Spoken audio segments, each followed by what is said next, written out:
Doctor Y राखी अभी सभी का स्वागत अभिनंदन करती हूँ। मेरे चैनल को आप लोग बहुत पसंद कर रहे हैं, इसके लिए बहुत तहे दिल से शुक्रिया। अगर आज की भी पोस्ट, आज का भी ये विषय टॉपिक आपको पसंद आए तो उसे ज़्यादा से ज़्यादा शेयर करें। इसलिए नहीं कि मुझे फेमस होना है, इसलिए कि लोगों का भला हो सके, वो भी निःशुल्क। देखिए, आपको करना कुछ नहीं है। आज के इस विषय पर हम बात करेंगे पीपल के पेड़ की। कई लोग पीपल के पेड़ से डरते हैं। कई लोगों का पीपल के पेड़ के लिए कहना है उसमें भूत पिशाच रहते हैं, उसके करीब नहीं जाना चाहिए, उसे दूर रहना चाहिए। वहीं पर कई लोगों को मैंने देखा है कि पीपल के पेड़ की परिक्रमा कर रहे होते हैं, पूजा कर रहे होते हैं। लेकिन एक बात है, आपके ऑफिस में, आपके घर में कहीं पर भी पीपल का पेड़ लगा हो तो उसे काटने के लिए कभी भी कोई आगे नहीं आता। आखिर क्यों? क्या सच में पीपल का पेड़ काटने से कोई नुकसान होता है या ये सिर्फ भ्रांतियां हैं, या पीपल के पेड़ से कोई लाभ भी होता है? तमाम तरह के सवालों के जवाब सीधा सटीक अगले 5-10 मिनट में आपको यहाँ मिलेंगे। पीपल के पेड़ पर लक्ष्मी माँ की बहन रहती है जिसका नाम है आलक्ष्मी। दरिद्रता, गरीबी। हुआ ये कि उनकी शादी एक ऋषि से कर दी गई। जब ऋषि ने देखा ये तो बड़ी गंदी है, साफ सफाई से नहीं रहती और इसके आने से मेरे घर के दिए बुझ गए, चारों तरफ जो है हाहाकार मच गई, मेरा दिवालिया निकल गया, उन्होंने सोचा इसके साथ तो मैं रह नहीं सकता। क्योंकि जब विष्णु भगवान ने लक्ष्मी से कहा मुझसे विवाह करो, जब समुद्र मंथन में लक्ष्मी निकली तो भाई ये बात हुई कि उसके लक्ष्मी आई है, सुख आया तो दुख भी आएगा, दरिद्रता भी आई, मतलब कि उनकी बहन, गरीबी। तो उन्होंने कहा भाई मैं तो आपसे शादी कर लूँगी, पर मेरी एक शर्त है कि पहले मेरी बहन बड़ी है उसकी शादी करवाओ, तब मैं आपसे शादी करूँगी। अब भगवान विष्णु परेशान। भगवान विष्णु ने एक ऋषि जी, जो ऋषि थे उनको बहुत अच्छे से जानते थे, उन्होंने कहा आप इनसे शादी कर लो, लक्ष्मी की बहन है। उन्होंने बड़े खुश, बड़ी पूजा पाठ हवन उनके आश्रम में हुआ करता था, गायों की गौ की रक्षा की जाती थी। अब जैसे ही उन्होंने जो है आलक्ष्मी से शादी करी, गरीबी चारों तरफ जो है आ गई, बीमारी आ गई, रोग आ गए, अंधेरा हो गया, दिए बुझ गए, हवन नहीं हो पाए, सारे ऋषि जो थे वो आश्रम को छोड़कर चले गए। ऋषि की समझ में आ गया कि ये मनहूस है और इसके साथ मेरा जीवन नहीं चल सकता। उन्होंने अपनी पत्नी से कहा चलो घूमने चलते हैं, और घूमते घूमते वो उन्हें जंगल की तरफ ले गए। एक पीपल के पेड़ के पास बैठे और बोले तुम यहाँ बैठो, मैं अभी तुरंत लौट के आता हूँ। भाई आज के ज़माने का हिसाब किताब नहीं था ना तब अगर पति कह देता था तो वो देवता के बराबर होता था कि यहाँ बैठो, तो पत्नी वहीं बैठ जाती थी और उसका वहीं बैठे इंतजार करती थी। दिन बीते, महीने बीते, साल बीते, लेकिन वो वापस नहीं आए और पत्नी थी वहीं बैठकर पीपल के पेड़ के नीचे उनका इंतज़ार करती रही कि अब करें तो करें क्या, भाई मेरे पति तो वापस नहीं आए। अब वो रोने लगी। जब रोने लगी तो वैकुंठ के अंदर लक्ष्मी माँ को अपनी बहन की रोने की आवाज़ आई। वो सो नहीं पाती थी, वो कहती थी मेरी बहन परेशान है, वो रो रही है, तुम चलो। अब विष्णु भगवान और लक्ष्मी जी पहुँचे जंगल में, उस पेड़ के पास। सारा रुदान सुना। लक्ष्मी माँ ने सारा भंटा फोड़ दिया भगवान विष्णु पर। तुमने ये पुरुष ढूंढा था, तुमने सब अच्छा किया था, इसीलिए कहती हूँ कभी शादीराम घर जोड़े मत बनो, किसी की बेटी के रिश्ते की बात कभी मत करो। बेटी सुखी होगी तो एक कॉल नहीं आएगा कि आपने भला किया, लेकिन दुखी होगी तो सारा इल्ज़ाम आपके ऊपर आ जाएगा, जैसे भगवान विष्णु पर आ गया। अब वो रोने लगी। उन्होंने कहा मेरे को नहीं पता, मेरी बहन से शादी करो, इसके लिए कोई वर ढूंढो, इसके पति को वापस लाओ। अब ये तो संभव ही नहीं था, ऋषि तो भाग चुके थे। अब करें तो क्या करें? भगवान विष्णु ने कहा ये पीपल का पेड़ है, जड़ है, और पेड़ों में मैं पीपल के बराबर हूँ। ये तो वो गीता में ही कह चुके थे। आप इसके अंदर वास करो और आपकी सुहागनें पूजा करेंगी, आपके ऊपर सभी सुहाग की चीज़ें अर्पण करेंगी और आपको लाभ होगा। इतना ही नहीं, जो तुम्हारी परिक्रमा करेगा उसके घर में कभी भी दरिद्रता, गरीबी नहीं होगी। और मैं और लक्ष्मी स्वयं हर शनिवार सुबह 4 बजे से लेके इतवार के सुबह 4 बजे तक इस पेड़ में वास करेंगे, तुम्हारे साथ रहेंगे।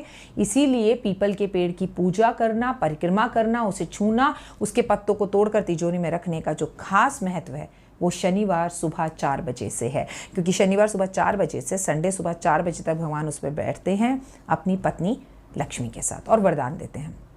आप पीपल के पेड़ की पूजा रोज करो, उस पर जल अर्पण रोज करो, लेकिन वो गरीबी का कारक है। हमारे पितृ, जो हमारी आत्माएं भटकती रहती हैं, उस पेड़ पर जाकर बैठती है, उसे केवल शनिवार वाले दिन ही छूना चाहिए, इसके सिवा उसे कभी नहीं छूना चाहिए। आप दिया जलाइए, आप परिक्रमा कीजिए, आप पानी अर्पण कीजिए, लेकिन अगर आपको उसको टच करना है, उसके पत्तों को तोड़ना है, तो वो केवल एक दिन है, शनिवार का दिन। क्योंकि अगर आप शनिवार वाले दिन उसे छूते हैं तो आप स्वयं साक्षात किसको छूते हैं? लक्ष्मी और विष्णु को। आप उस पर सुहाग की चीज़ें अर्पण कीजिए, से लक्ष्मी माँ प्रसन्न होंगी और आपके घर धन धान्य बढ़ेगा। शनिवार वाले दिन अगर व्यापारी पीपल के पेड़ पर 1 लोटा जल, उसमें चीनी, उसमें गुड़, उसमें 1 बूंद सरसों का तेल और कुछ तिल डालकर अर्पण करता है और पत्ते तोड़कर लाकर अपने गले में रखता है, अपनी सीट की जिस गद्दी पर वो बैठता है उस पर रखता है और उस पर बैठता है, तो उसके घर में धन की वर्षा होती है और कभी धन की कमी नहीं होती। लेकिन इसके सिवा ये उपाय कभी ना करें। पीपल के पेड़ के पत्तों को तोड़ने का उपाय पितरों में श्राद्ध पक्ष में भी कभी नहीं करना चाहिए। संडे वाले दिन पीपल के पेड़ को छूने से पाप लगता है और पाप लगने के साथ साथ गरीबी बढ़ती है। तो जिस तरह से संडे को तुलसी को छुआ नहीं जाता, उसी तरह से पीपल और बरगद के पेड़ को भी संडे वाले दिन छुआ नहीं जाता। इस बात का आप खासा ध्यान रखें। पीपल के पेड़ पर शनिवार वाले दिन दिया जलाने से, सफ़ेद रंग का झंडा लगाने से लक्ष्मी बेहद प्रसन्न होती है। झंडा खासकर वो लोग लगाएं जो सरकारी नौकरी के लिए तैयारी कर रहे हैं। अगर आपके घर में शत्रु बहुत ज़्यादा बढ़ गए हैं, आपसे दुश्मनी कर रहे हैं, तो अपने शत्रुओं का नाम लेके जितने शत्रु हैं उतने नींबू पीपल के पेड़ पर छोड़कर परिक्रमा कर आएँ कि आज अपने शत्रुओं को मैं यहीं छोड़कर जा रहा हूँ, इनसे मेरा छुटकारा दिलाओ। आप एक नारियल ले लें, सूखा गोला ले लें, उसके अंदर सूजी भरें, सूजी, घी, काले तिल मिक्स कर भून लें देसी घी के अंदर, और उस गोले में भरकर पीपल के पेड़ की जड़ को उखाड़ कर थोड़ा गड्ढा कर उसमें दबा दें। ये उपाय 24 घंटे का उपाय है। ऐसा करने से शनि से आपको मुक्ति मिलती है। अगर शनि आपको तंग कर रहे हो या परेशान कर रहे हो, या आपकी 7.5 सती चल रही हो, या आप किसी भी कष्ट में हो, तो इन सब चीज़ों से छुटकारा मिल सकता है। पीपल के पेड़ पर शनि देव की मूर्ति हो और उस पर आप तेल अर्पण करें तो कोर्ट कचहरी पुलिस के चक्रों से आपको छुटकारा मिल सकता है।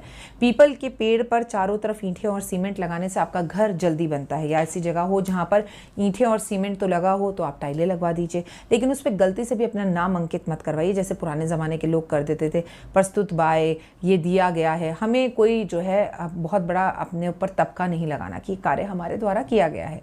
ये पुण्य का कार्य है, गुप्त दान है, गुप्त रूप से कीजिए तो बेहतर होगा। पीपल के पेड़ के आसपास और भी पीपल के पेड़ लगाने से भला होता है। कार्यक्रम की शुरुआत में मैंने आपसे बताया था कि पीपल का पेड़ तोड़ने से क्यों लोग डरते हैं। गीता के अंदर कहा गया है कि कोई भी व्यक्ति अगर पीपल का पेड़ कटवाता है तो 1 साल के अंदर, 1 वर्ष में उसकी मृत्यु निश्चित है। हमारे शास्त्रों में लिखा है ये बात।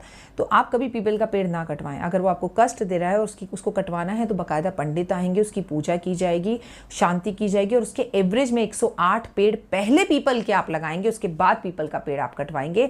ये नियम है। इसलिए अगर पीपल गलती से भी घर में हो जाता है तो सोच समझ कर कार्य करें। और अपने जन्मदिन एनिवर्सरी पर अगर आप पीपल के पेड़ बहुत ज़्यादा लगवाएं तो ये भी आपके लिए लाभदायक हो सकते हैं, इससे आपका भला हो सकता है। तो ये थी पीपल के पेड़ से जुड़ी हुई जानकारी। लेकिन पीपल के पेड़ पर सरसों के तेल का दिया जलाते हुए मैंने लोगों को अक्सर देखा है। लेकिन कार्तिक के महीने में आपको घी का दिया पीपल के पेड़ पर जलाना चाहिए, तो भगवान विष्णु की विशेष कृपा आप पर होती है। उम्मीद करती हूँ कि आपको ये सब जानकारी ज़रूर पसंद आई होगी। इसे ज़्यादा से ज़्यादा लोगों से शेयर करें। फिर आपके लिए लेकर आऊँगी कुछ खास और नया। जय माता दी।